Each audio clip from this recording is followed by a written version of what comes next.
Today's story is of a woman who married the same guy, she and her daughter. Of course, somebody has to die to have this happen. Who's that person? How did she do it? What are the implications of this story? Let's listen to it in the next segment of this recording. Let's go. Hello, everybody. This story is so different and weird. I wasn't sure how to start it because it's recent and it just got closed last year. Everybody, like, justice has been served and everybody got sentenced and they found who did it. So I'm gonna just report it on my own, not as how I read it, because the way I read it, they reported it from the end, which killed the story. Anyway, let's start it. So this story is about a small family, a mom and a dad, like average people living in a small town. They weren't blessed with kids, but after several trials, they have been blessed with a little girl. The guy now is 46, or 45. The mom is 37 when the story happened, and the daughter was 15 years old. You know those nations I told you in the Middle East, they marry young, the woman under 20 and the guy as soon as he finished college, so they tend to have kids immediately, they don't wait. So of course the daughter is young. If the mom had her after several years of trying, so probably she got married at 15 and tried for a year and 2 and 3 or 4, and then eventually she had the pregnancy at the fourth or fifth year, but she's still young. That's why the mom is in her late 30s. The daughter is just 15. But they never had any kid after or before. So she was so precious to her dad. She was so precious to her mom. She was well taken care of. She was very spoiled by the dad. And the dad didn't have a regular job, 8 to 5. He had night shifts. He was just a guard for a wealthy guy farm. And it was a comfortable job. He is used to it. The payment is well, and he does nothing just to guard the farm. So his entire life being married have been working with this wealthy guy as a guard in his farm. And he helped him here and there, so he loved his job. There is not that much of severe labor or being exposed to the sun or dealing with people or any type of financial responsibility where he's gonna be accused of anything suddenly. However, the wife wasn't happy, of course. She spends the nights alone, no cuddling, no companionship. She's always alone at night, and it wasn't like a normal job where he has the weekends free. He was working even the weekends to make extra money. The poor guy was just really exhausting himself, working weird hours, no day offs. Even if he took a day off, he would take it once or twice a month to support his family. But the wife was lonely. She was lonely. She was alone. She was complaining even about it with her girlfriends. And eventually she fell in the forbidden. She found this guy who's 25 years old. And of course, because she was a young mom, she doesn't have any stress from kids. She doesn't work. She looked really young. She didn't look her age. So a romantic relationship developed between her and this 25-year-old guy, and he was all hormones, very young, really handsome, tall guy, and he probably saw her maturity, no drama. She went right to love, and he fell for her. And it's really difficult to get girls in that culture. It's not like you have a bunch of options and you pick and choose. You know what I'm talking about, because they're conservative nations. Long story short, they developed a romantic relationship. Of course, it was so easy for her to sneak him in the house because her husband worked night shift. He leave 8 at night, come back 8 in the morning, and sometimes later than that. The mom name is Suad. Her name is Suad, and the guy, the young 25-year-old name was Farid.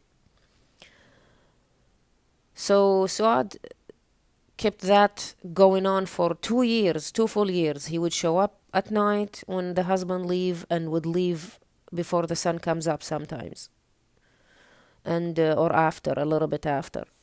And she continued for 2 years. During those 2 years, Suad's daughter became a woman. She grew up and she became a really attractive young girl, and he was watching her the whole time. Of course, she's close to his age. She's fluffy and young and innocent, and he was seeing her as a wife. So he told the mom after 2 years, hey, I think I want to marry your daughter. She said, what?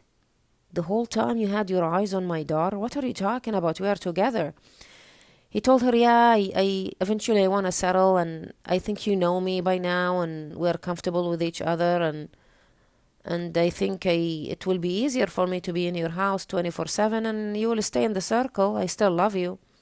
And the sick mom, instead of like dismissing the whole idea, she thought it's a brilliant idea. This way he will be in the house 24/7. She doesn't need to sneak him in. And the husband is the only problem, who might be a problem seeing something or feeling something. And of course, during the whole time when Farid was coming in and out the house, her daughter was questioning the guy, and the mom told him he's just a friend of the family. And of course, she was young. She would go to bed early to go to school, so she didn't know that he never left the house at night and he spent it with her mom. Anyway, so the only problem with the whole plan even is the husband. So Suad told him, let me think about it and I'll come back to you. The sick mom, Suad, thought about the whole matter, and of course she wanted to tailor the whole plan to be in her favor.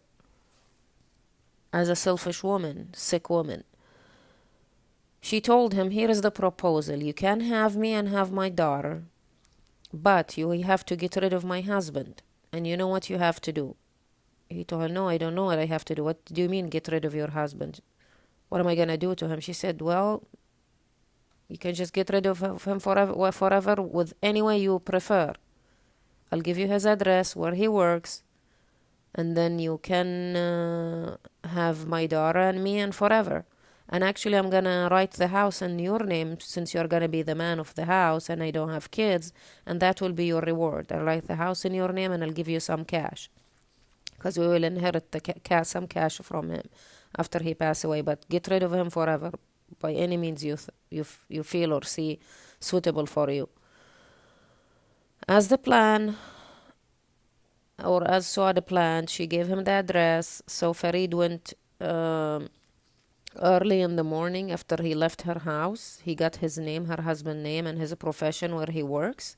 And Farid showed up to this farm and actually met her husband there. And he asked him about his name. He confirmed his name, and he pretended to be looking for another farm with another fake name. So he told the husband the fake name. Oh, do you know this person who owned this farm? I need to meet him early for some job. And the guy, of course, told him, no, I don't know this guy. I know everybody in this neighborhood, all these farms. He's definitely not in this area. You need to go somewhere else and ask about the exact address. And Farid told him, okay, thank you, uncle, and he left.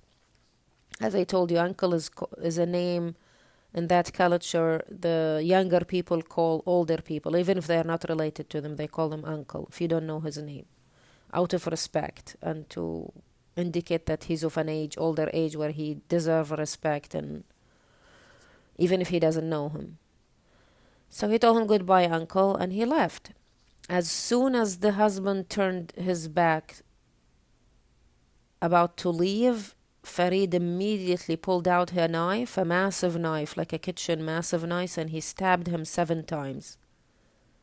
It was enough from the first 2 or 3 stabs, but he continued stabbing him because of the adrenaline, and he wanted to make sure he's dead.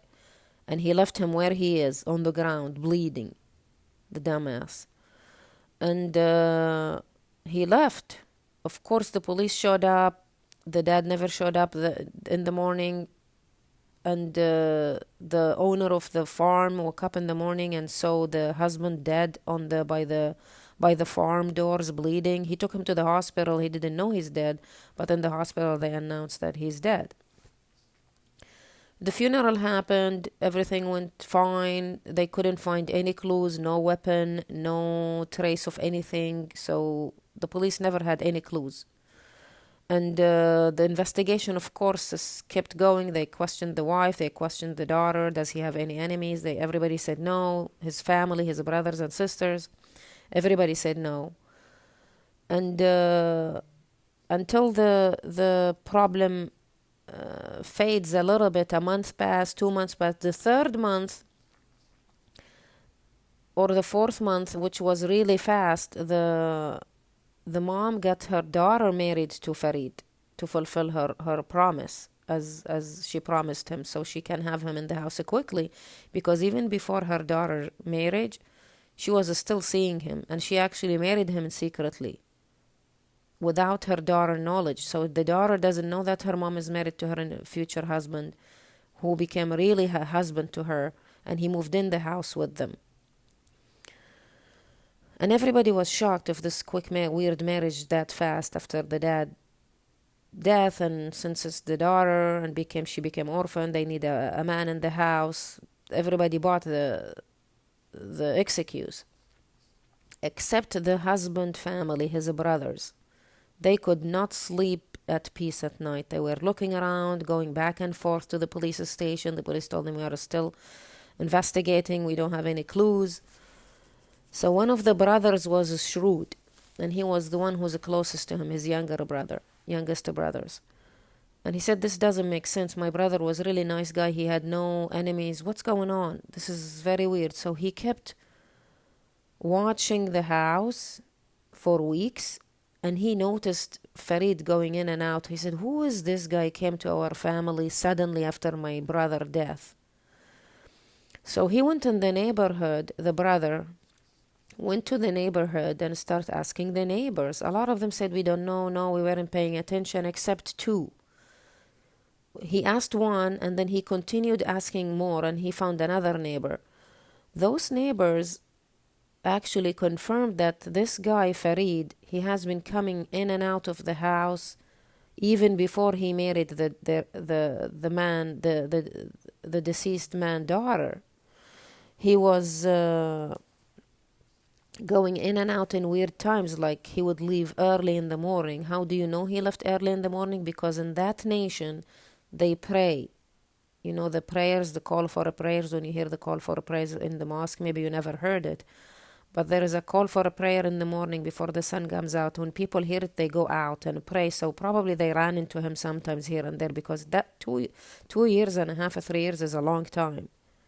Sneaking in and out, thinking nobody's seeing you. So definitely somebody ran into him here and there during that time.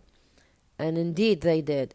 So 2 of the neighbors confirmed seeing him more than once, like several times, leaving the house before the sun comes out or after, which is when they go to pray, and ran into him going in and or out. And sometimes at night, people are still awake around 8 or 9, and they see this strange young boy going to this house of their neighbor when they know that the neighbor is working late at night and she doesn't have boys. Anyway, after that got confirmed, the brother immediately went to the police station and told them, I suspect this man is behind my brother's death. They took him separately and took the wife separately to question her about him. The way they approached the wife, the guy, of course, Farid, was a very strong man. He is young. He is dead. He has no emotions to the deceased. So he wouldn't talk. He said, no, I know nothing about it, and they have no evidence. Yeah, I was coming in and out as a friend, and then I liked her daughter, so I asked her for marriage, and I became a friend to the family. What do you guys want from me? That's all I have to say. When they went to the wife, Suad, and asked her, who is this guy? What's going on? They didn't ask her these questions right away. He told them, we know what's going on. Farid told us everything. and we know the whole story. Then she collapsed because she was involved in the murder of her husband. Even if Farid doesn't have emotions for him, she lived years with him. How could she do that? How could she be calm and move on with her life like nothing happened, like she has nothing to do with it? And as I told you, if people did a crime first time and their body language, their eyes have a language, their body have a language, so detectives can tell. People start to sweat, their face change, they get scared, they look to the corner of the rooms with their eyes, They didn't need to do that much work. She just collapsed and started talking and crying. Oh, I didn't mean it to be like this. The devil wasn't between us, and he neglected me for years, and Farid took care of us, and they just found out that she told him the horror story that she planned for it all, and Farid did the deed and not her. So of course she threw him under the bus. Farid got arrested after that, and they told him Suad confessed of the whole crime. Of course he threw him under the bus, but the detectives found the knife, and they don't need that much, and the guy confessed, of course. A life is for a life. So Farid got executed in 2022, I think the end of 2022, and Suad got life in a prison, which is 27 years, because she didn't do the deed herself, but she planned for it and hid the truth, and she never told the detectives what happened or told them who killed her husband. And the poor girl, she lost a mom, lost a dad, and she doesn't know what's going on, and a whole family get destroyed because of a moment of weakness. Seriously, I don't know why would people do that. If you don't like someone, if you don't want them in your life, just tell them. Tell them, I don't want to stay with you. I don't want to be with you. You don't need to kill them and be in trouble and go break the law and do bullshit like that. Just... Anyway, until our next story. Hope you enjoyed this one. Please subscribe if you are new to my channel, and don't forget to turn the bell on notification so you get notified of any new story getting dropped. And I always welcome your comments as usual and suggestions. And take care. Peace and love your way until our next story.